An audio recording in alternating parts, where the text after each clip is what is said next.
आणि एक महत्त्वाची बातमी, साताऱ्यातून माझा विजय निश्चित असल्याचा विश्वास उदयनराजे भोसले यांनी व्यक्त केलाय। निवडणूक जनतेने हातात घेतली आहे असंही उदयनराजे भोसले यांनी म्हटलेलं आहे।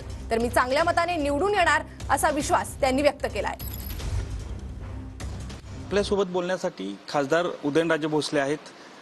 महाराज साहेब, खरं तर महिनाभरामध्ये आता तुम्ही बघितला की प्रचार खूप मोठ्या प्रमाणात आपला झालेला आहे आणि कशा पद्धतीनं आता जो प्रतिसाद तुम्हाला भेटलाय, कालची सभा जी झालेली आहे, काय एकूणच सांगा।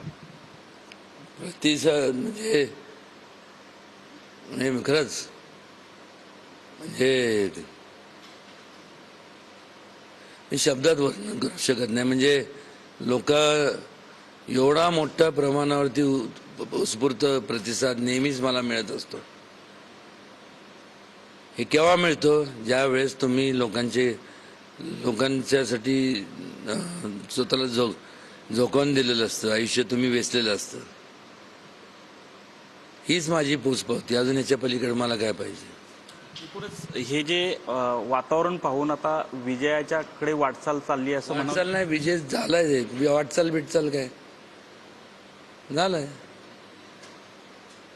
आता वाटचाल दिल्लीकडं, म्हणजे चालत प्लेननी एवढं राहिलं। तर